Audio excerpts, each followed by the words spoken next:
살아가는 것이나 모든 것들이 일치가 될 수 있도록 인도하여 주시되, 특별히 주님 이 나라 민족을 주님께서 보호하여 주시사 오직 믿음을 향해 나아갈 수 있는 복된 나라로 주님께서 삼아 주시옵소서. 하나님, 이 땅 주님께서 긍휼히 여겨 주시고, 특별히 저 강릉 땅에 주님께서 비를 허락하여 주시며 또 이제 신음하고 어려움을 당하고 있는 대한민국 가운데에 주께서 함께하여 주셔서 오직 주의 능력과 은혜가 넘쳐날 수 있는 믿음의 땅으로 주님께서 인도하여 주시옵소서.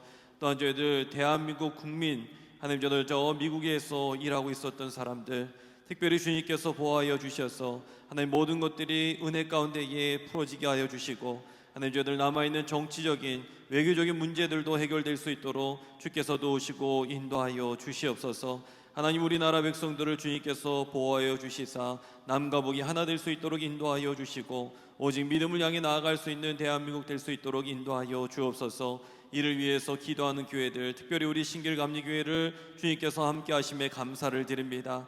주님께서 우리 교회의 머리 되어 주시고 하나님, 저희들 들어오나 나가나 복을 받을 수 있는 믿음의 재단이 될 수 있도록 인도하여 주옵소서. 이곳에서 예배하고 여기에서 찬양하고 주님을 높여드릴 수 있는 자리 되게 하여 주시며, 하나님 날마다 주님을 닮아갈 수 있도록 주님께서 우리 신길교회 성도님들에게 함께하여 주옵소서. 특별히 이제 트리니티 말씀 시간을 통하여서 우리가 주님을 더욱더 깊이 알아갈 수 있는 시간 되게 하여 주시고, 하나님 저희들 교회에서 이루어지는 모든 일들 가운데에 주님께서 좌정하여 주시옵소서. 특별히 주님, 이번 목요일에 있을 우리 시니어 문화교실 가운데에 주님께서 함께하여 주셔서 하나님 저희들 복된 발걸음으로 붙들어 주시고 우리 어르신들이 신앙생활 하실 때에 유익이 되게 하여 주시고 더욱더 교회가 가까워질 수 있는 시간이 될 수 있도록 주께서 도우시고 인도하여 주시옵소서. 하나님, 주님의 말씀을 대하려 합니다. 이 말씀을 통하여서 우리 성도님들의 삶의 풍성한 은혜가 넘쳐날 수 있도록 인도하여 주시고 하나님께서 기쁨과 은혜로 충만하게 채워 주시옵소서. 이 자리 가운데 함께 하신 모든 성도님들 삶 가운데에 주께서 붙들어 주실 줄 믿사오며 이 모든 말씀 우리 주 예수 그리스도의 이름으로 감사하며 축복하며 간절히 기도드려옵나이다. 아멘. 교회 소식 몇 가지 전해드리도록 하겠습니다. 여성교회 연합회 전도가 이제 매주 목요일마다 시작이 됩니다. 우리 여성교회 회원들이 모여서 이제 복음 전할 때에 여러분들 같이 협력해 주시는 그러한 시간이 되시고, 같이 못하신다 할지라도 같이 기도해 주시는 그러한 시간들이 되시길 부탁을 드리도록 하겠습니다. 트리니티 지난주부터 개강을 하게 되었는데요, 많이 신청해 주시고 같이 또 말씀 공부하심에 또 감사를 드리고, 이 시간은 그냥 내 이 지적인 것만 알아가는 시간이 아니라 우리가 훈련이 되고 또 그 안에서 주님을 닮아가는 그러한 시간들이 되기를 부탁을 드리도록 하겠습니다. 출애굽기를 이제 하면서 출애굽기 1장부터 한 18장까지 재미있어요. 그런데 19장 시내산에 올라가면서부터는 이건 뭐 법이 나옵니다. 십계명 나오고 재미없고 성막 나오고. 그런데 이 출애굽기의 핵심이 성막이어서 성막을 좀 한번 체험해 보고 싶어서 우리 목사님들 해갖고 답사를 한번 갔다 왔는데 영 현찮아요. 그래서 이거를 갈까 말까 고민하다가 안 가는 게 더 낫겠다라는 생각을 해서 지금 조금 일찍 끝날 수도 있습니다. 여러분들 기쁜 소식이 될지 슬픈 소식이 될지 모르겠지만 아마 강의가 조금 일찍 끝날 수는 있다는 것을 좀 알아주시면 좋을 것 같습니다. 시니어 문화교실이 기도한 대로 이번 목요일부터 10시 반에 개강을 하게 됩니다. 우리 그전에는 종전에는 75세부터 했는데요, 그렇게 되니까는 이제 대상이 몇 안 되셔서 그래서 65세로 이렇게 확 낮췄어요. 그랬더니 이번에는 거의 많은 분들이 참여를 하셔야 될 것 같아요. 그래서 지금 신방 전사님이 전화를 신방을 하셔서 들으실 분들을 좀 인원을 체크해보고, 일단은 70세 이상부터 한번 좀 체크를 해보고 인원을 적절하게 해서 그렇게 조율을 해 가도록 하겠습니다. 많은 유익한 프로그램들이 있을 거예요. 그래서 우리 어르신들뿐만 아니라 한 70세, 65세도 마찬가지고요. 도움이 될 만한 것들이 참 많이 있으니까는 신청하셔서 그렇게 등록하셔서 들으시길 부탁을 드리도록 하겠습니다. 바자회가 이제 10월에 있게 되는데 이번에는 추석이 껴서 조금 시간이 타이트합니다. 그래서 이 물품 기증에 대한 광고를 지난주에 먼저 말씀을 드렸는데 먼저 이 물품을 집에서 이렇게 기증하실 것들 한번 보시고 그렇게 기증해 주시길 부탁을 드리도록 하겠습니다. 다른 광고는 주보를 보시고요. 계속 기도해 주시고요. 오늘 요절 암송이 있습니다. 박진희 권사님 어디 앞으로 나오실까요? 우리 말씀은 출애굽기 4장 20절의 말씀입니다. 우리 권사님 소개해 주시고 말씀을 암송해 주시면 되겠습니다.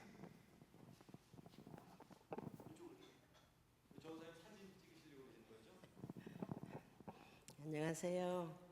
박지인이 권사입니다.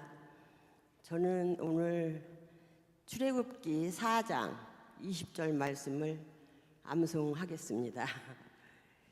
모세가 그의 아내와 아들들을 낙타에 태우고 애굽으로 돌아가는데 모세가 하나님의 지팡이를 손에 잡았더라. 감사합니다. 감사합니다. 수고하셨습니다. 네, 감사합니다.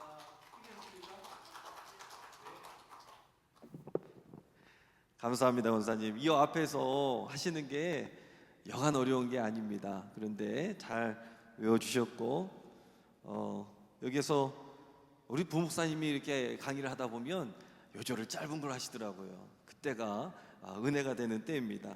우리 4장 20절 말씀을 다시 한번 우리 다 함께 한번 좀 암송을 하도록 하겠습니다. 읽고 한번 좀 보도록 하겠습니다.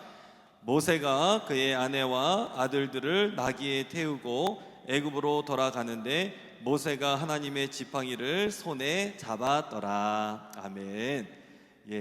우리 권사님은 낙타라고 해주셨는데 낙이었네요. 뭐 낙타나 낙이나 그냥 타면 되죠 뭐. 네, 감사드리고요. 계속해서 도전해 주시길 부탁을 드리겠습니다. 그러면은 뇌 건강뿐만 아니라 이 말씀의 담대함도 있고 그래서 항상 유익의 시간이 될 줄로 믿습니다. 자, 오늘은 6장부터 시작을 하도록 하겠습니다. 6장의 말씀을 우리 30절까지 말씀인데요, 교독으로 하시고 마지막 절은 다 함께 읽도록 하겠습니다. 여호와께서 모세에게 이르시되 이제 내가 바로에게 하는 일을 내가 보리라. 강한 손으로 말미암아 바로가 그들을 보내리라. 강한 손으로 말미암아 바로가 그들을 그의 땅에서 쫓아내리라.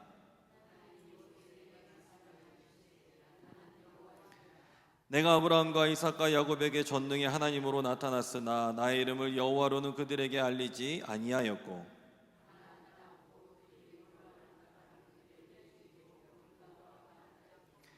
이제 애굽 사람이 종으로 삼은 이스라엘 자손의 신음소리를 내가 듣고 나의 언약을 기억하노라.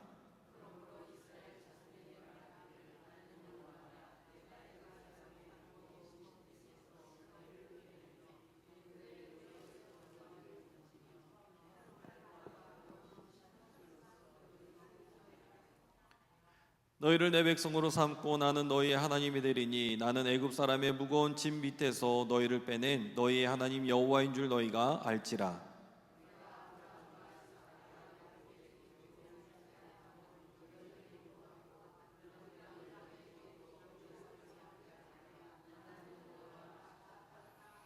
모세가 이와 같이 이스라엘 자손에게 전하나 그들이 마음의 상함을 가혹한 노역으로 말미암아 모세의 말을 듣지 아니하였더라. 들어가서 애굽 왕 바로에게 말하여 이스라엘 자손을 그 땅에서 내보내게 하라.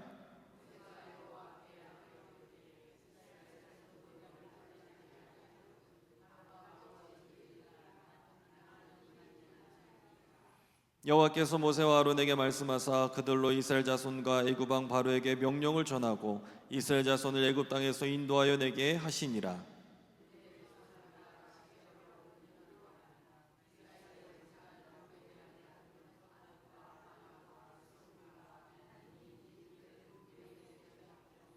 시몬의 아들들은 여무엘과 야민과 오앗과 야긴과 소알과 가나안 여인의 아들 사울이니 이들은 시몬의 가족이요.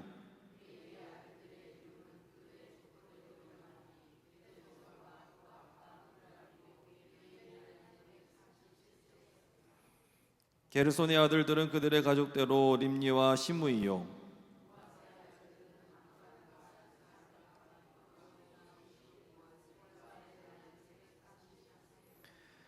무라리의 아들들은 마홀리와 무시니 이들은 그들의 족보대로 레위의 족장이요.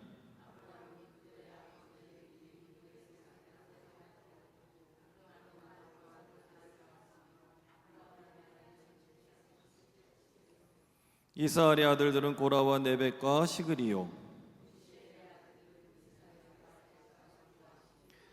아론은 암미나답의 딸 나손의 누이 엘리세바를 아내로 맞이하였고 그는 나답과 아비우와 엘르아살과 이나마를 낳았으며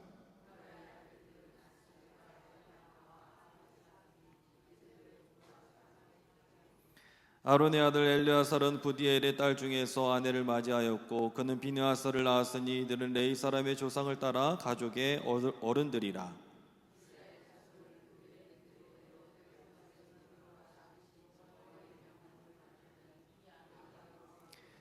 애굽 왕 바로에게 이스라엘 자손을 애굽에서 내보내라 말한 사람도 이 모세와 아론이었더라.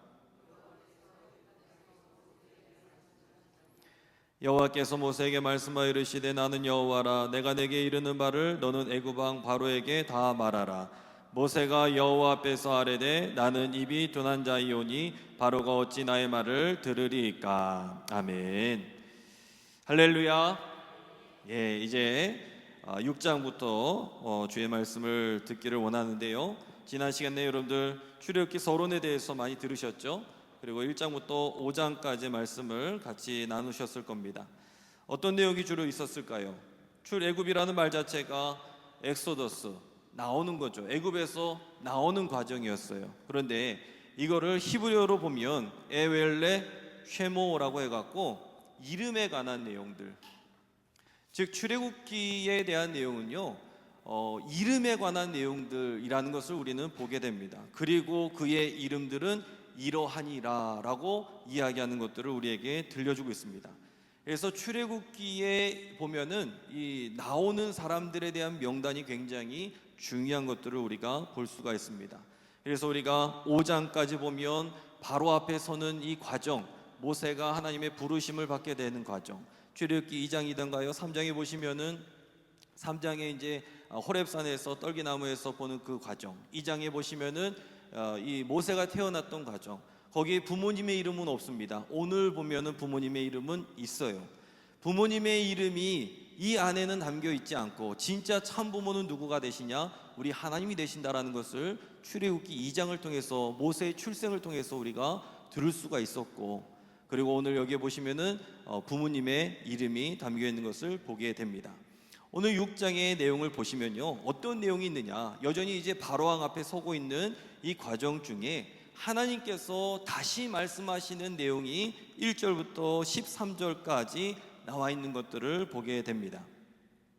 5장에서 모세가 마지막 부분에 하나님께 어찌하여 이 백성이 학대를 당하게 되었습니까? 질문에 하나님이 모세를 부르시죠. 그리고 출애굽기 3장에 하나님께서 모세를 부르셨던 그 부르심을 다시 한번 기억나게 하는 그 내용들을 이야기하게 하십니다. 그래서 내가 아브라함과 이삭과 야곱에게 주기로 맹세한 땅으로 너희를 인도하리라 라고 말씀하고 있죠.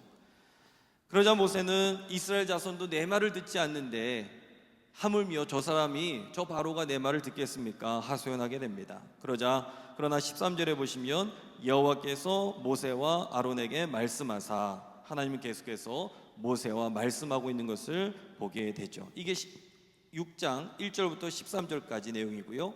그리고 14절부터 끝절 30절까지는 모세와 아론의 족보에 대한 내용들을 우리에게 보여주고 있습니다. 이 20절을 보시면 아론과 모세의 부모가 나오죠. 아므람, 아브라함이 아닙니다. 아므람, 그리고 요게벳, 이 그의 부모이고, 26절 이스라엘을 애굽 땅에서 인도하라 하신 하나님의 명령을 받은 자가 누굽니까? 아론과 모세임을 기록하고 있습니다. 그 가로에 아론과 모세를 쓰시면 되겠습니다. 그래서 여기 이 출애굽기하고 민수기에 있어서 가장 중요한 인물들이 레위기도 마찬가지죠. 지금 모세, 아론이라는 것을 보게 되죠. 그러면 이 출애굽기 6장의 의미가 어떤 의미가 있느냐라는 거예요. 첫 번째는요, 어떻게 됩니까? 내가 생각한 대로 일이 되지 않는다라는 것을 우리에게 알려주고 있다라는 거예요. 왜 그러냐면 5장에 보시면은 아론과 모세가 바로왕 앞에 서게 되죠. 그리고 백성들을 인도하리니 놓아주라라고 이야기합니다. 그런데 말을 듣습니까? 더 심한 노역을, 더 심한 일들을 떠넘기는 것들을 우리가 보게 되죠. 말씀도 주셨고요, 그리고 확신도 주셨습니다. 6장 1절이 다음 주 암송 구절입니다. 6장 1절에서도 확신을 주셨어요. 그러면 모세가 하는 일에 바로가 좀 따라와야 되고 해야 되는데 전혀 통하지 않습니다. 모세는 억울하죠. 내가 하고 싶어서 한 것도 아니고 분명히 하나님께서 불러주셨고 시키셔서 내가 그 일들을 하게 되었는데, 그러면 좀 일을 좀 하게끔, 진행이 되게끔 해야 되는데 전혀 그렇지가 않는 거예요. 즉 하나님의 일은요, 생각한 대로 진행되는 것이 아니라 기도한 대로 이루어지는 줄로 믿습니다.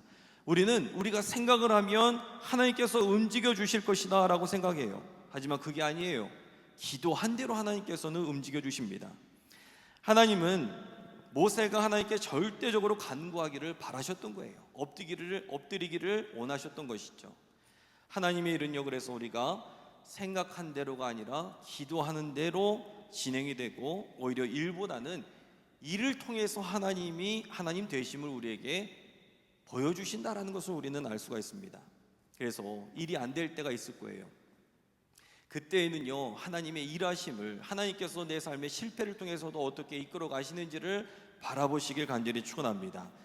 우리 교회에 지난주 출석이 197명이었고 지난주 전주에 보면은 205명, 204명, 그리고 210명까지도 출석이 됩니다. 제가 그 모습을 보면서 참 하나님의 은혜이고 하나님의 축복인 줄로 믿습니다. 그러나 여기에서 멈추는 것이 아니라 더 앞을 향해서 나아가야 돼요. 근데 제가 걱정으로는 210분의 이야기를 제가 하나씩 다 듣는다고 시작하면, 만약에 그것이 불평의 이야기가 된다면 교회가 어떻게 될까라는 생각들을 참 많이 하게 돼요.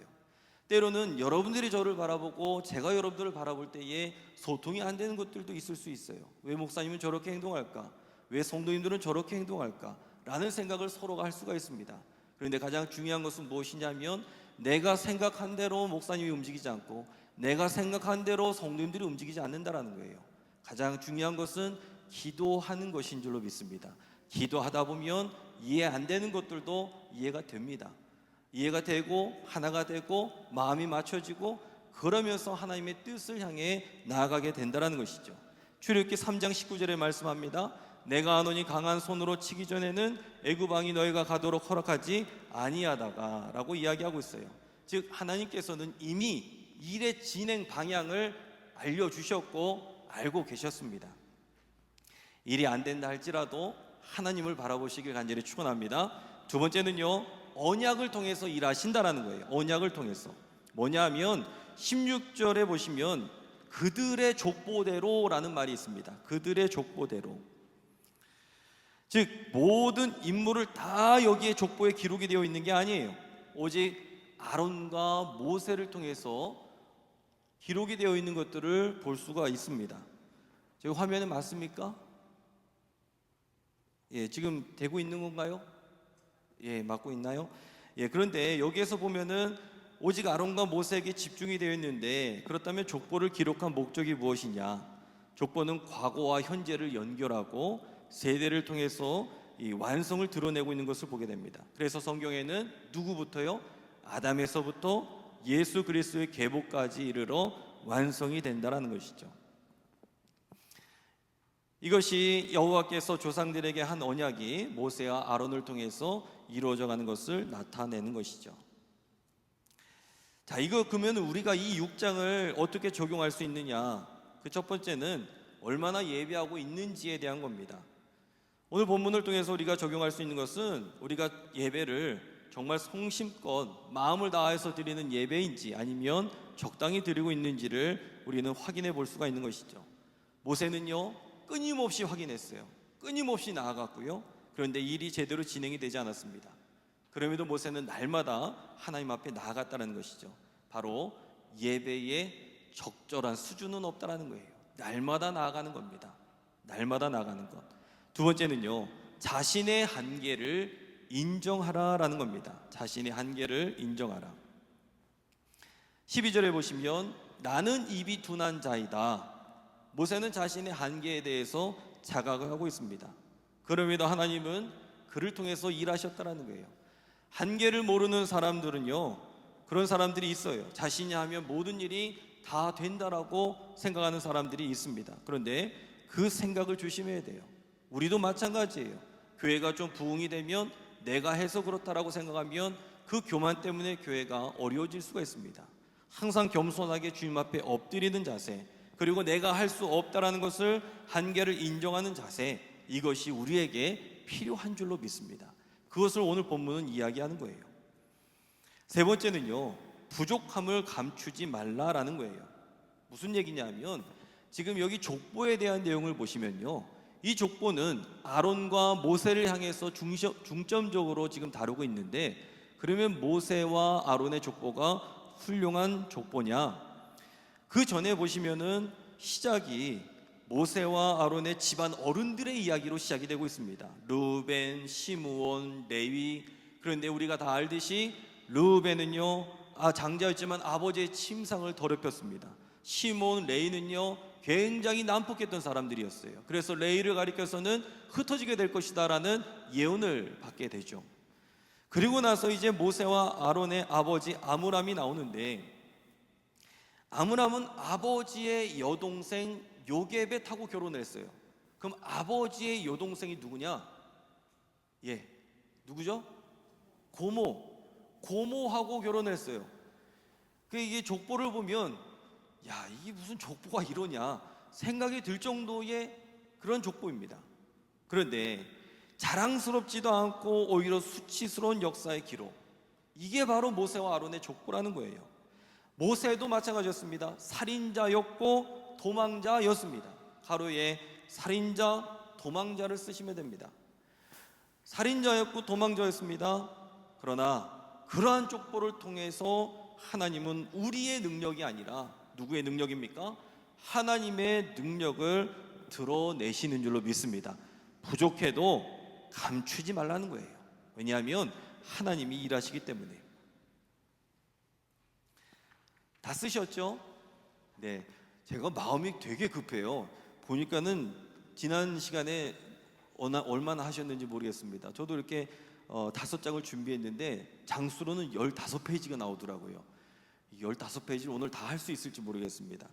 자, 7장으로 한번 넘어가 보도록 하겠습니다. 7장에는 뭐가 나올까요?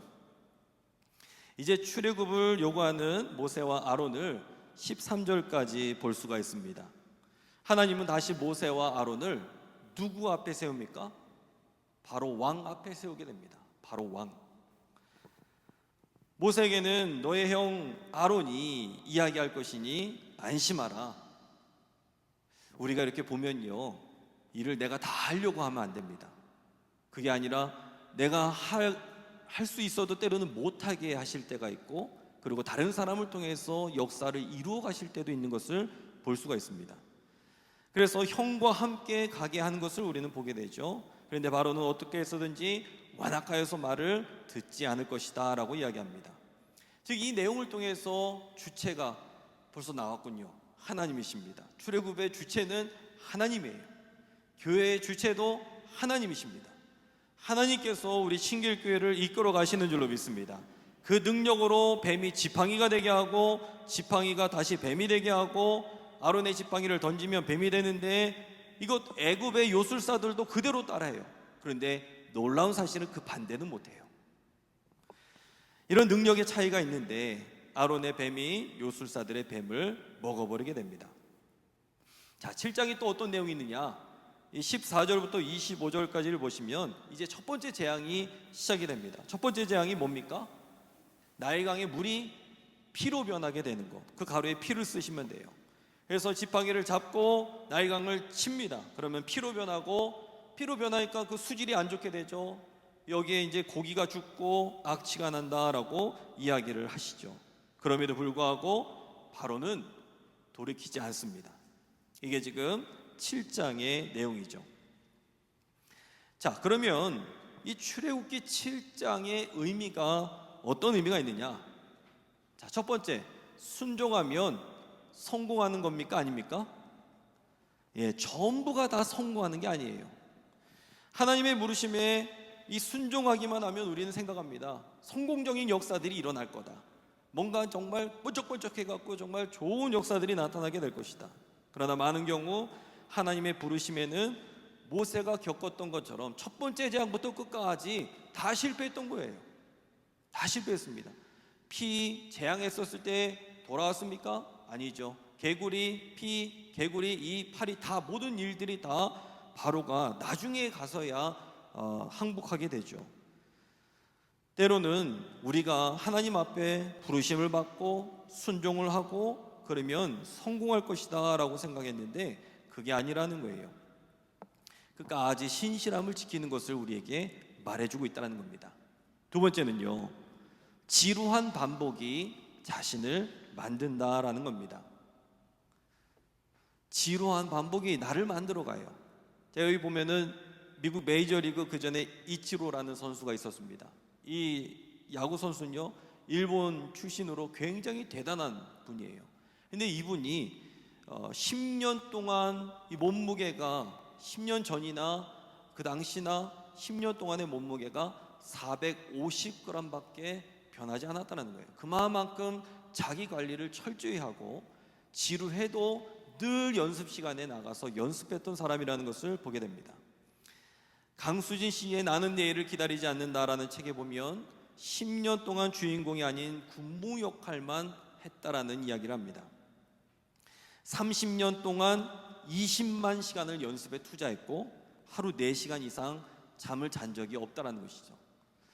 이들의 모습만이 아니라 우리 성도님들의 모습, 또 우리가 직장, 또 우리의 삶의 모습들 보면 삶이 때로는 지루한 것이 계속해서 반복될 때가 있어요. 하지만 그 반복되는 것을 통해서 여러분들을 만들어가고 계시는 줄로 믿습니다. 신앙인의 자세, 예배자의 모습, 그런 것들을 주님께서는 우리를 통해서 지금 만들어가고 계신다는 것이죠. 전도서 3장 1절에 보시면 범사의 기한이 있고 천하만사가 때가 있고 날 때가 있고 죽을 때가 있고 심을 때가 있고 뽑을 때가 있다 하면서 이 콩을 심을 때가 있고 뽑을 때가 있다, 이 표현을 보면 심고 뽑는 장면에 여러분들 허리를 도대체 몇 번을 숙일까요? 이 과정이 있다라는 거예요. 때에 대한 얘기만이 아니라 이 이야기는 반복해서 해야 되는 일들이 분명히 그 안에 있다라는 것도 우리에게 알려주고 있는 것이죠. 모세는요, 첫 번째 재앙부터 실패했어요. 그런데 포기하지 않았습니다. 지팡이를 던질 때도 실패했고, 그런데도 하나님은 계속해서 해라라고 이야기합니다. 한번 생각해 보세요. 끝까지 살아남았던 사람들이 누구였는지 바로왕과 이스라엘이었습니다. 이 둘에게 지금 하시는 말씀인 거예요. 지금 하나님은요, 바로왕을 훈련시키는 것이 아니라 이스라엘을 훈련시키고 있는 거예요. 재앙은 바로왕에게 내렸지만 훈련은 이스라엘에게 하시는 것이었습니다. 하나님은 지금도 우리 신길교회 성도님들을 훈련시켜 주시는 줄로 믿습니다. 적느라 다들 바쁘셔갖고 아멘을 다들 잃어보셔갖고 그런 줄로 믿습니다. 예, 왜냐하면 우리가 하는 일이 뭔가 창조적이고 뭔가 대단한 것 같고 뭔가 새로운 것 같지만 사실은 해 아래 새로운 건 별로 없습니다. 제가 목회를 해나갈 때 뭐가 새로운 거 하는 것 같지만 그렇지 않아요. 똑같은 거를 또 반복하는 거예요. 똑같은 거를 또 반복하지만 거기에 우리가 순종하면서 나아가는 그 자세를 하나님께서는 보고 계시는 겁니다. 자, 세 번째는요, 재앙의 목적이 무엇이냐? 예배인 줄로 믿습니다. 예배입니다. 16절에 보시면 내 백성을 보내라, 그러면 그들이 광야에서 나를 섬길 것이니라. 하나님의 목적은 예배예요. 하나님의 목적 예배입니다. 재앙의 목적도 성공의 목적도 실패의 목적도 다 뭐냐? 예배인 줄로 믿습니다. 예배예요. 그들은 완강했습니다. 완강하다는 말은요, 카베드라는 말인데요, 무겁다라는 뜻이 있어요. 이들은 저 나일강 신화, 그 신화 거기에 빠져 있어서 그 신을 믿으면 우리에게 풍요를 준다라는 생각을 가지고 있었죠. 수천 년의 역사를 통해서 나일강의 신이 자신을 지켜준다라고 그렇게 확신을 하고 있었습니다. 그러면서 여기에서 지금 15절에 보시면 아침에 바로에게 가라라고 이야기하죠. 모세 보고 아침에 바로에게 가라. 왜 아침에 갑니까? 나일강의 신들에게 바로가 예배하러 가기 때문에 그 안에 가서 하나님이 참된 하나님이시다라는 것을 보여주라라는 것이죠. 자, 이렇게 이 출애굽기 7장이 우리에게 그런 내용들을 말씀해 주고 있는데 어떻게 우리의 삶에 적용할 수 있느냐? 문제를 대충 덮지 마시길 간절히 부탁을 드립니다. 문제를요 덮어버린다고 해서 해결되는 게 아니라는 거예요. 바로는 여전히 자신이 진리 안에 있다고 생각했고 진리를 안다고 생각했습니다. 24절에 보시면 애굽 사람들은 나일강 물을 마실 수 없게 되자 땅을 파서 이제 물을 구하게 되죠. 즉 요술사들이 행하는 요술, 상대적인 진리에 안도하게 되는 거예요.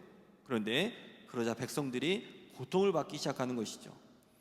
그러나 이 상대적인 진리, 눈속임, 이거는 눈속임에 불과합니다. 거기에 안도하면 거짓 평안과 거짓 만족에 안주하게 되고 더 큰 고통과 아픔이 주변으로 흘러가게 되죠.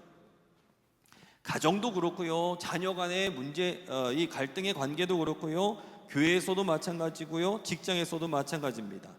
그냥 이 상대적인 진리, 눈속임에 불과한 것을 그냥 이렇게 덮어버리고 그냥 넘어가 버리게 되면 반드시 그 문제들은 다시 나오게 된다는 거예요.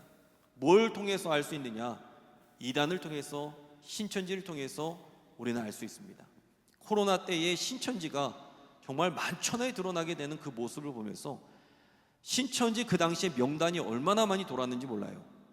그래서 신천지는 아무도 모르게 교회에 잠입해서 거기에서 뭔가 좀 교회를 산옮기게 하고 뭐 그렇게 해갖고 교회를 흔들어 놓고 갈라지게 하고 성장하는 것을 방해하고 막 이렇게 해갖고 이들의 정체를 모르고 계속해서 될 것이라 생각했지만 결국은 드러나게 되어 있습니다. 눈속임하는 것은 드러나게 되어 있다는 거예요.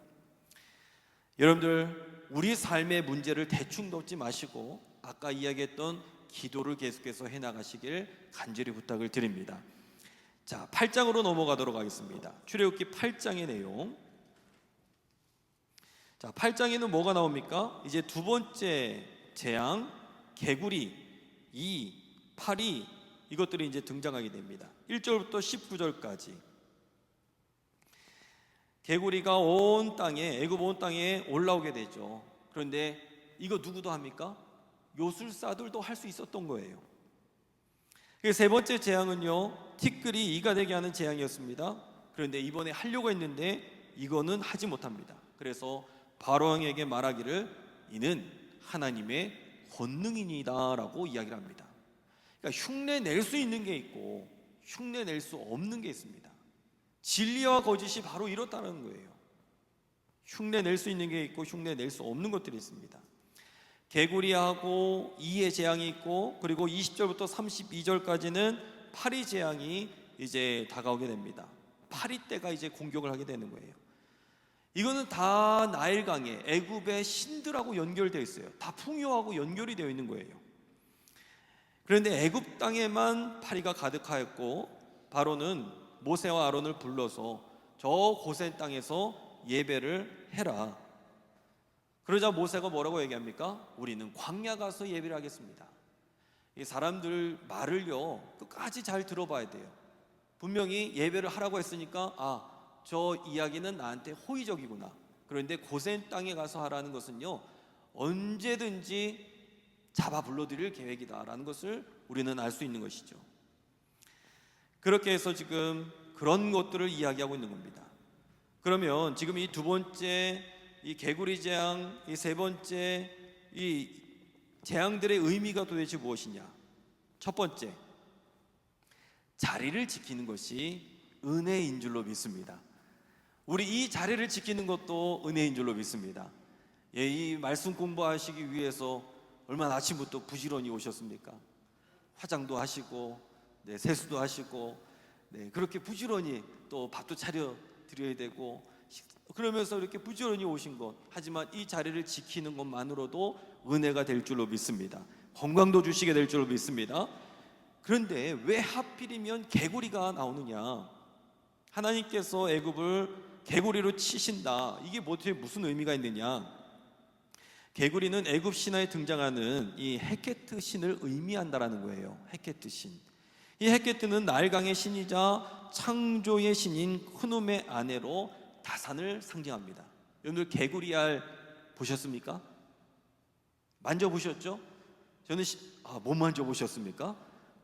이거 다들 서울 분들이라서 저같이 시골에서 태어난 사람들은 뭐 개구리알은 뭐 그냥 보면은 참 신기해요. 이 개구리알을 보면은 잠에서 깨어나서 어느 날 보면 논두더기 이렇게 보면은 개구리알이 이렇게 한 무더기씩 있는 게 보여요.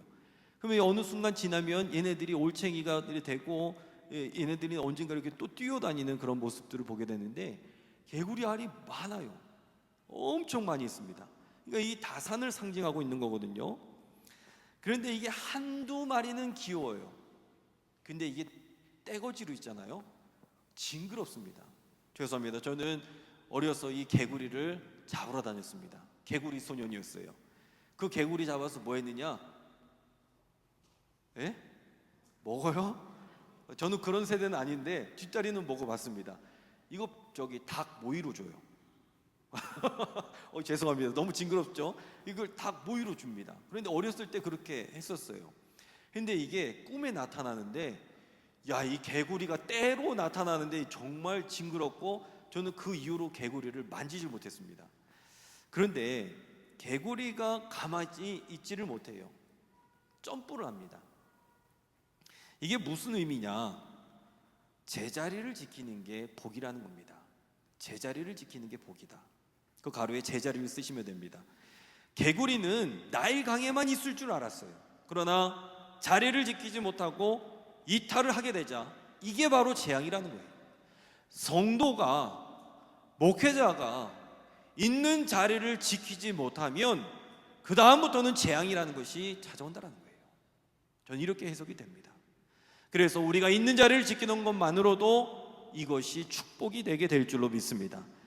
제자리를 지키는 것은 하나님의 능력과 복이 있어야 가능합니다. 왜냐하면 요술사들은 이걸 못해요. 제자리로 오게 하는 것을 못합니다. 제자리를 지키게 하는 것, 그 능력은 오직 하나님께만 있는 것이죠. 두 번째는요, 우리는 하나님의 백성들이라는 겁니다. 바로가 이제 크게 깨닫습니다. 그리고 먼저 하나님께 구해요. 이제 모세가 드리는 기도의 능력을 믿기 시작한 것이죠. 그리고 단어가 바뀌기 시작합니다. 자신의 백성을 구분을 해요. 내 백성하고 이 백성을 이제는 구분을 하게 됩니다. 내 백성은 자기 애굽의 백성, 이 백성은 저 이스라엘의 백성을 의미하는 것이죠. 이제는 그것을 구분하게 됐다라는 거예요. 하나님을 시인하게 되는 것이죠. 하나님의 백성은요, 하나님을 섬기지 않는 사람들도 세상에서 구별할 줄 안다라는 것을 우리는 알 수가 있습니다. 자, 세 번째는요, 어떤 의미가 있느냐? 하나님의 열심이 우리를 붙들어 주실 줄로 믿습니다. 아멘이십니까?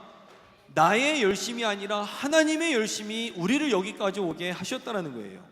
요술사들은 하나님의 권능을 이제 인정하기 시작합니다. 티끌이 이로하게 변하게 되는 것은 불가능했어요. 하나님의 권능은요, 문자적으로 하나님의 손가락을 의미합니다. 그런데 하나님의 손가락 하나에도 그 엄청난 능력이 있는데 모든 것을 사용하면 어떻게 되겠습니까? 요술사들은 이제서야 하나님의 권능을 인정하기 시작했고 결국 이스라엘을 보내주게 하자라고 그렇게 결론을 짓게 됩니다. 이것은요, 결국 하나님의 열심이십니다. 나의 능력도 아니고 모세의 능력도 아니고 지팡이의 능력도 아니고 하나님의 열심. 우리가 예배 자리에 있게 된 것은요, 나의 열심이 아니라 하나님의 열심 때문에 우리가 여기 있게 된 줄로 믿습니다. 그것을 본문은 우리에게 전해주고 있습니다. 네 번째는요, 승리를 위한 치밀함이 필요하다라는 겁니다. 승리를 위한 치밀함이 필요하다. 파리 재앙이 시작되기 전 이미 승패가 정해졌는데도 바로가 아침 일찍 물 있는 곳으로 나아가게 됩니다. 그리고 하루에를 주관하는 이 캐프리 신에게 경배를 하게 되죠. 이에 맞서 하나님께서는 파리떼로 공격을 하셨었죠. 파리는 별 볼 일 없는 해충이지만 파리가 한번 알을 낳게 되면 400에서 600개를 낳는다고 합니다. 그러니까 이것도 다산의 상징이고 애굽의 이 신으로 자리 잡는 것이죠. 그리고 이제 24시간이 지나면 부활을 하는데 이거를 가리켜서 우리는 구더기라고 합니다. 그런데 보시면 아프리카에 이 멀쩡한 사람의 몸에 파리가 이제 알을 까서 이 살을 파고들고 상처를 깊게 만드는 일들도 있다라는 거예요.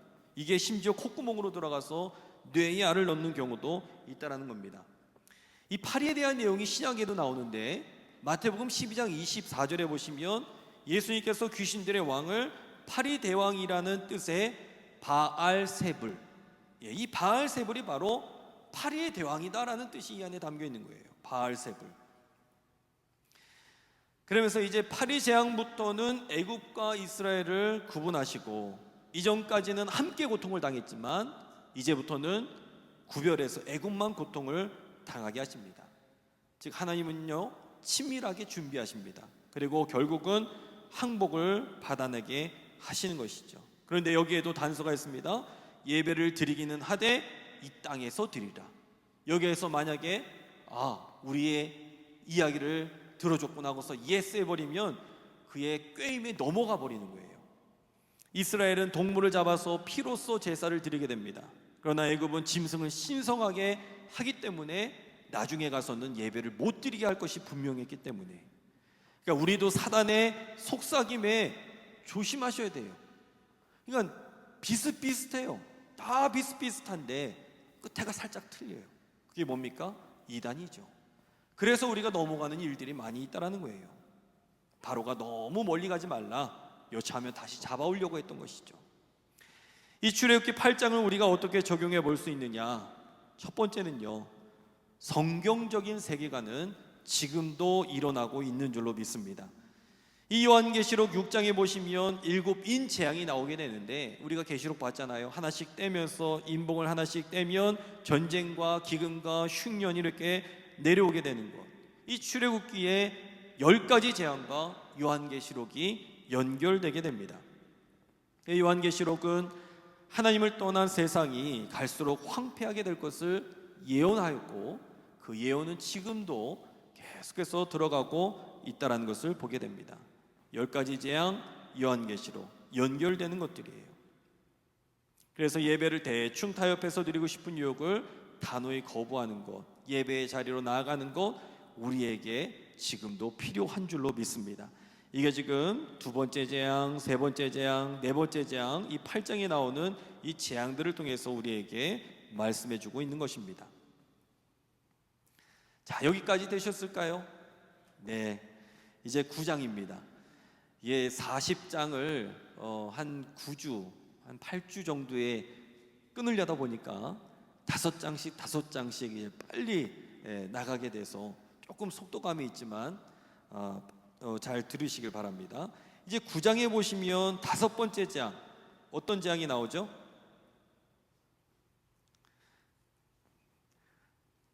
어떤 재앙이죠?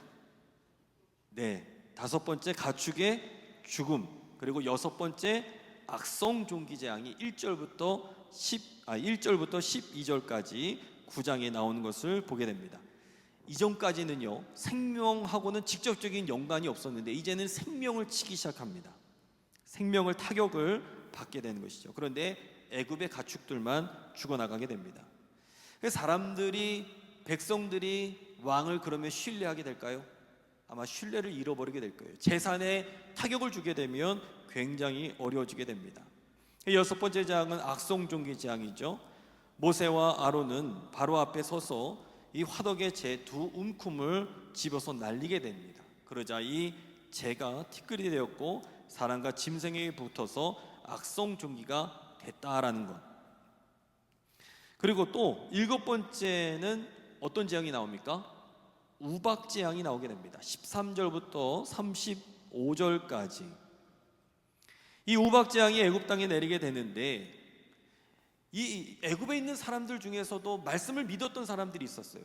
그 사람들은 가축들을 저 들에 있는 거를 들여보냈어요. 그러니까 지금도 세상에서 하나님의 말씀을 듣는 사람들은요, 구원을 받게 될 줄로 믿습니다. 우리만 구원받는 게 아니라 지금도 듣는 사람들은 구원을 받을 수가 있다는 거예요. 그런데 여기에서 여전히 너는 너다, 그게 무슨 소리냐라고 얘기했던 사람들은 죽게 됩니다. 그래서 모세가 하늘을 향해서 지팡이를 들자 우레소리와 우박을 보내시고 불을 내리십니다. 우박하고 불을 내리셔요.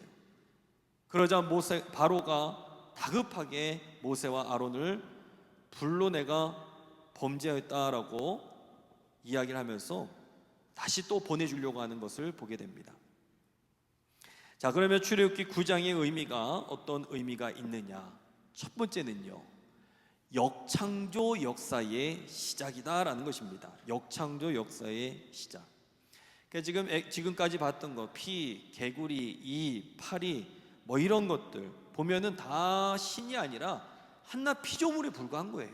그런데 다산을 상징하고 자신들을 보호해 준다고 하면서 그런 것들을 섬겼던 것이죠. 하나님께서는 사람에게 주셨던 것들을 다시 지금 도로 되돌리시는 역창조를 그 역사를 시작하고 계시는 거예요.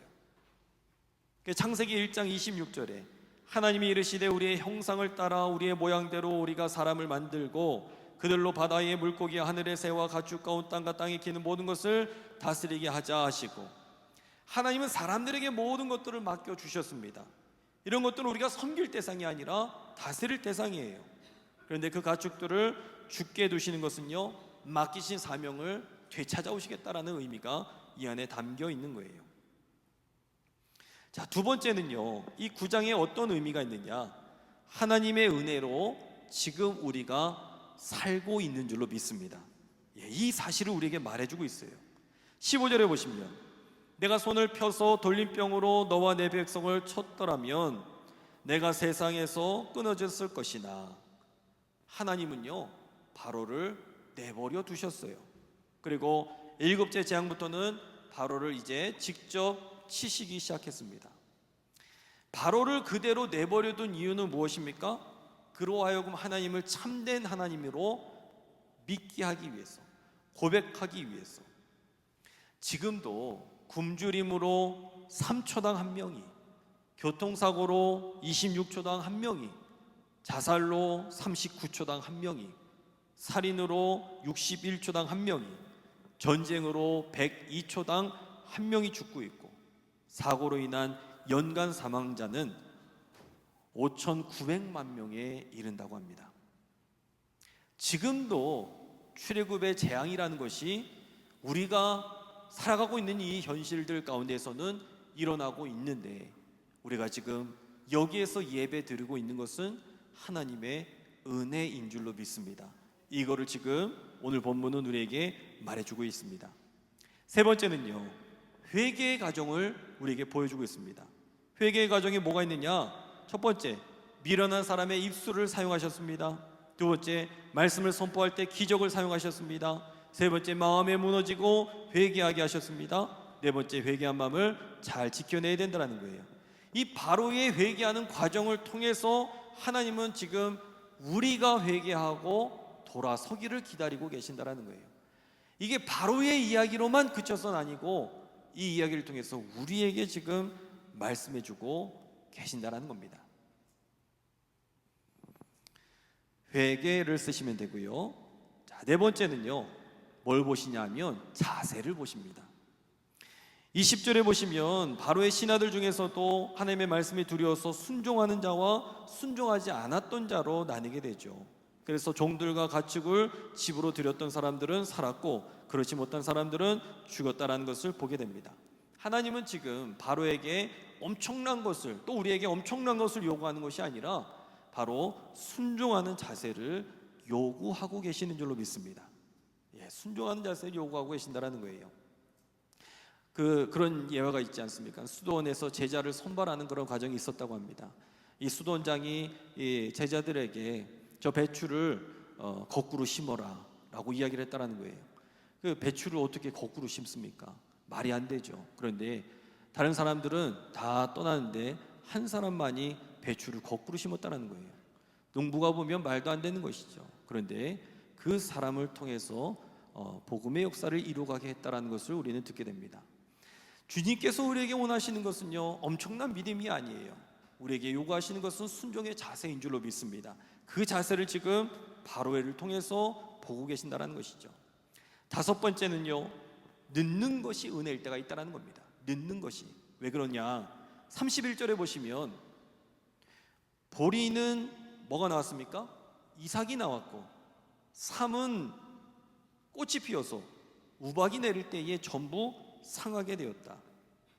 이 삼이라는 것은 아마를 이야기합니다. 이 아마는요, 애굽에 지금도 그렇고 특산품이에요. 여러분들 그 미라 있지 않습니까? 미라를 감았던 거, 다 그 아마로 그거를 다 감은 거거든요. 애굽의 특산품입니다. 그런데 32절에 보시면 밀과 쌀보리는 자라지 아니하여서 상하지 아니하였다라고 이야기합니다. 즉 뭐냐면 이 애굽의 상징적인 것들, 그런데 반면 이 애굽의 상징적인 것들은 다 죽어버렸어요. 그런데 저 쌀과 밀과 쌀보리, 이거는 늦게 나왔어요. 이게 뭘 상징하냐면 이스라엘을 상징합니다. 이스라엘은 아직 나라도 아니에요. 너무 늦었어요. 늦었는데도 불구하고 상하지 않았습니다. 때로는 늦는 것도 은혜가 되고 늦는 것도 하나님의 축복이 될 때가 있다는 거예요. 우리 자녀들 기를 때 보면 말이 늦은 아이들이 있어요. 그리고 때로는 뭐가 늦은 애들이 있어요. 그러면 얘가 혹시 문제가 있는 것은 아닌지, 얘가 또 뭐가 좀 잘못된 것은 아닌지 그냥 두시면은 저절로 될 줄로 믿습니다. 그런데 우리는 조금 마음이 급해서 우리는 그렇게 다가갈 때가 있는데, 때로는 늦는 것이 은혜가 될 때도 있다는 것이죠. 자, 이 출애굽기 9장의 말씀을 우리가 어떻게 적용해 볼 수 있느냐? 첫 번째, 하나님께서 하시는 일을 믿으시길 간절히 부탁을 드립니다. 하나님께서 하시는 일을 믿어야 된다. 하나님께서 하시는 일은요, 축복과 재앙입니다. 축복과 재앙. 그런데 이 축복과 재앙이 처음부터 받을 사람이 구분된 게 아니에요. 재앙 속에서도 믿으면 축복의 대열에 합류가 됩니다. 우리 가정에 어려운 일이 있어도 이것이 재앙이 아니라 하나님께서 이루실 일을 신뢰하는 믿음이 필요합니다. 그러면 이것이 언젠가는 축복이 되게 된다는 거예요. 반드시 재앙에서도 하나님은 예비하시는 은혜가 있는 줄로 믿습니다. 두 번째는요, 하나님은 지금도 창조하십니다. 하나님은 지금도 창조하신다라는 거예요. 9장은 하나님의 창조주 되심을 드러내고 있죠. 창조주 되심을. 그리고 하나님은 여호와 신앙을 갖기를 원하고 계신다라는 겁니다. 그게 9장을 통해서 우리에게 지금 말씀해주고 있는 사실입니다. 이게 계속해서 재앙들이 나와요. 재앙들을 통해서 바로가, 또 모세가, 이스라엘 백성들이 돌아오고 회개하고 훈련되는 과정들을 우리는 보게 됐죠. 자, 이제 10장으로 넘어가 보도록 하겠습니다. 오늘 몇 장까지 돼 있죠? 10장까지요. 시간을 어떻게 이렇게 또 마칠 수가 있게 되네요. 자, 10장에 보시면 1절부터 20절까지 메뚜기가 이제 땅을 덮는 내용을 볼 수가 있습니다. 이제 8번째 재앙인 메뚜기 재앙이 내리게 되는데, 메뚜기는 작고 연약하고 그런 것입니다. 그런데 모든 곡식들을 다 먹어치우게 되죠. 13절에 보시면 동풍이 메뚜기를 불어서 들이게 되고 그 피해가 이전에도 후에도 없던 것이라 라고 이야기를 합니다. 이는 재산을 굳도록 소중하게 여겼던 바로 왕. 그러니까 바로는, 세상은 재산에 타격을 주면 반드시 거기에 반응하게 되어 있다는 거예요. 예수님께서 십자가 처형을 당하신 과정도 마찬가지예요. 뭐 저들이 신성모독이다? 아니에요. 저들의 밥그릇 뺏길까봐 그런 거예요. 지금 그 모든 문제는 재산상의 피해하고 연결되어 있는 것들을 보게 됩니다. 그리고 앞으로 이스라엘을 보내지 않으면 더 큰 피해를 줄 것이라고 경고를 하게 되죠.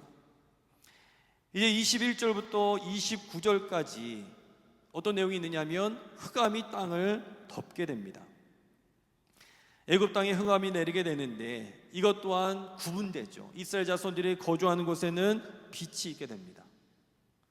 우리 신길교회에는 빛이 있게 될 줄로 믿습니다. 그래서 바자회를 해도 빛이 넘쳐나게 될 줄로 믿습니다. 빛이 굉장히 중요해요. 제가 우리 교회에 오면서부터 우리 이 교회가 어둑어둑한 게 저는 이 기도의 제목이었어요. 이 거리가 좀 밝아졌으면 좋겠다. 그래서 많은 사람들이 이곳을 바라보면서 빛으로 모여들게 되어 있기 때문에 그래요. 그리고 우리는 그 빛이 외형적인 빛이 아니라 진리의 말씀의 빛을 우리가 가지고 살아간다면 사람들이 모여들게 되어 있다는 거예요. 그러면서 지금 빛으로 지금 그 이스라엘 백성들이 거하고 있었던 곳에 있다라는 것을 보게 되고, 이번에도 바로와 애굽은 여호와 하나님의 능력 앞에 아무런 힘도 쓰지 못하게 됩니다. 흑암 재앙이 내리게 되자 이번에는 바로가 너희가 가서 여호와를 섬기라 라고 이야기하죠. 그러나 모세는 아무리 당신이 왕이라 할지라도 우리가 하나님께 드릴 제사와 번제물을 달라라고 당당하게 이제는 요구하고 예배하는 이 모습을 우리가 보게 됩니다. 자, 10장의 의미가 어떤 의미가 있느냐? 첫 번째, 하나님은 시간을 돌리신다라는 거예요. 하나님은 시간을 돌리신다. 이 메뚜기 재앙의 핵심이 뭐냐? 하나님께서 시간을 과거로 돌리신다라는 거예요. 애굽하면 기근입니다. 창세기 12장에 보시면 아브라함이 기근이 들어서 애굽으로 피신을 하게 되죠. 원래 애굽은 기근 들던 땅이 아니었어요. 야곱이 자신의 아들들과 애굽을 찾아갔던 것도 애굽에는 먹을 것이 있었기 때문에 애굽으로, 입애굽, 오늘 보시는 것은 출애굽, 애굽으로 들어간 이유는 그 땅은 먹을 게 있었기 때문에, 그래서 그곳으로 갔던 것이죠. 애굽은 요셉 때에 하나님 말씀에 순종하여 기근을 피하고 세계 초강대국이 되게 되었습니다. 애굽은 한때 기근으로 망할 뻔했지만 요셉을 총리로 세우고 하나님을 믿는 사람을 총리로 세웠더니 그 땅에 먹을 것이 넘쳐나게 되었다는 것이죠. 그런데 이제 바로가 이 말씀에 불순종하자 애굽이 극복했던 이전의 기근 상태로 돌아가게 하신다. 즉 메뚜기 재앙의 핵심은요, 시간을 과거로 돌리신다. 우리의 삶도 마찬가지예요. 우리의 삶에 불순종으로 때로 하나님의 말씀에 거역하면서 살아갈 때에 메뚜기 재앙 같은 일들이 나타날 수가 있는데, 내 시간을 다시 거꾸로 돌리셔서 가장 힘들었던 그때를 다시 우리는 맞이할 수가 있다라는 것을 오늘 말씀을 통해서 우리는 들어야 됩니다. 자, 두 번째는요, 하나님은 교만한 자를 버리신다라는 거예요. 바로가 다시 거짓말해요. 이 거짓말 반복듯이 합니다.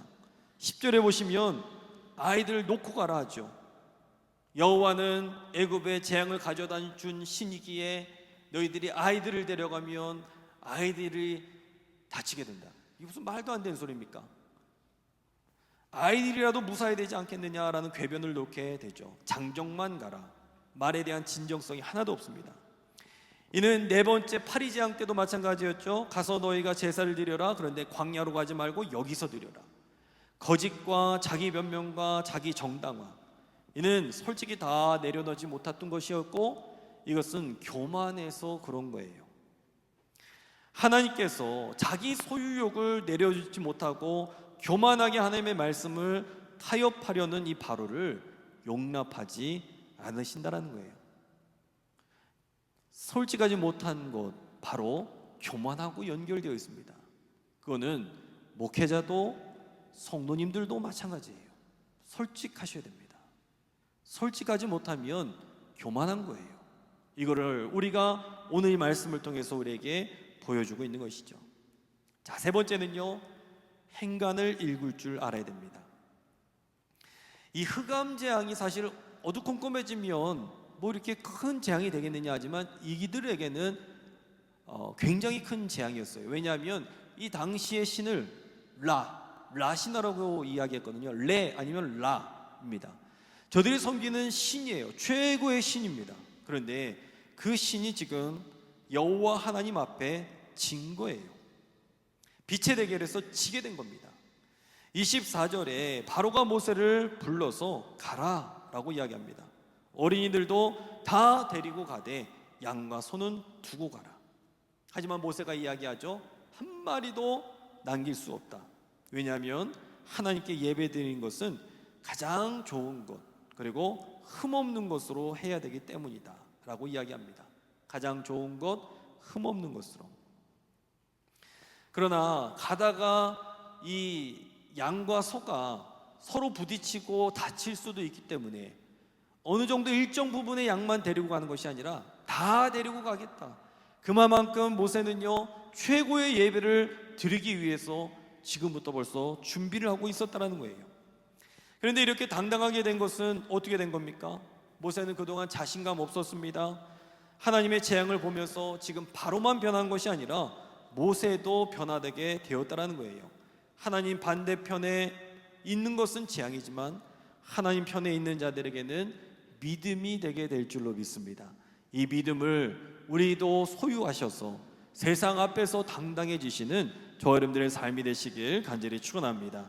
자, 이 10장을 어떻게 적용할 수 있느냐? 첫 번째는요, 나는 어디에 속하여 살아가고 있는가라는 겁니다. 나는 어디에 속하여 살아가고 있는가?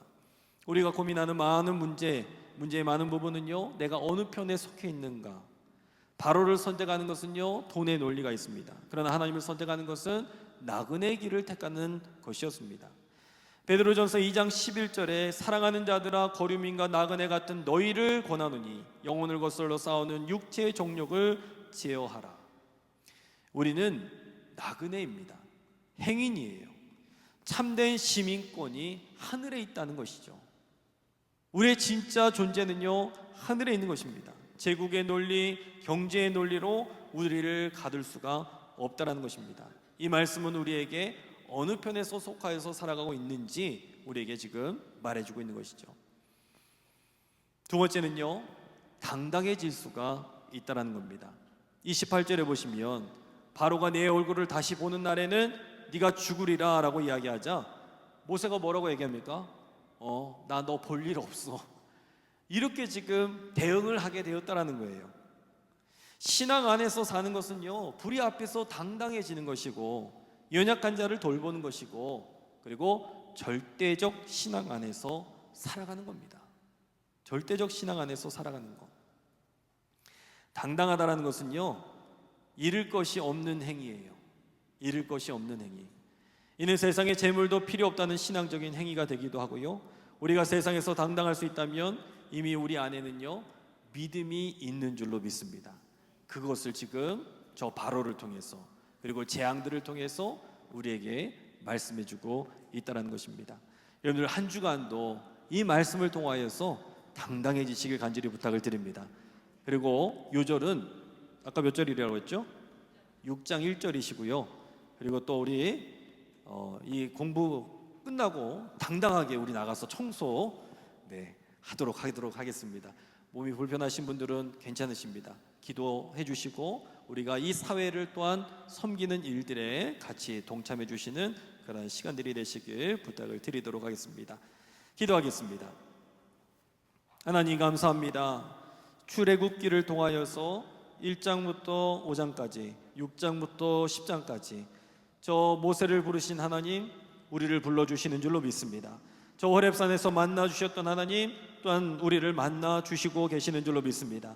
인생에 때로는 재앙과 같은 일들이 있을 때가 있지만 이것을 바꾸어내서 축복으로 바꾸어내는 사람들이 있는데 모세와 같은 사람들이 되게 하시고 하나님 내 인생길 가운데 삶의 자세 어떻게 살아가고 있는지를 다시 한번 볼 수 있는 시간 되게 하여 주시옵소서. 그래서 이 땅을 살아갈 때에 숨죽여서 살아가는 것이 아니라 하나님 저들 조금을 안다 할지라도 당당하게 이야기할 수 있는 믿음의 백성들 되게 하여 주셔서 하나님 권능의 말씀이 나와 함께 한다는 것을 믿음으로 고백하며 하나님 앞에 살아가는 복된 주의 백성들이 나 될 수 있도록 인도하여 주시옵소서. 다시 세상으로 돌아갑니다. 세상에는 파리재앙, 이재앙, 여러 가지 흑암재앙 같은 것들이 나타날 수가 있습니다. 하지만 그 가운데에서도 말씀을 붙잡고 승리하고 내가 살아가는 것이 은혜라는 것을 깨닫고 나갈 수 있는 주의 백성들이 나 될 수 있도록 인도하여 주시옵소서. 다시 만날 때까지 주님께서 함께하여 주시고 지켜주실 줄 믿사오며 이 모든 말씀을 해주 예수 그리스도의 이름으로 감사하며 축복하며 간절히 기도드려옵나이다. 아멘. 하늘에 계신 우리 아버지여, 이름이 거룩히 여김을 받으시오며 나라의 임하옵시며 뜻이 하늘에서 이루어진 것 같이 땅에서도 이루어지이다. 오늘날 우리에게 일용할 양식을 주옵시고 우리가 우리에게 죄 지은 자를 사하여 준 것 같이 우리를 시험에 들게 하지 마옵시며 다만 악에서 구하옵소서. 대개 나라와 권세와 영광이 아버지께 영원히 있사옵나이다. 아멘. 우리 주님 앞에 감사의 박수를 드리러 가겠습니다. 조심히 돌아가시길 바랍니다.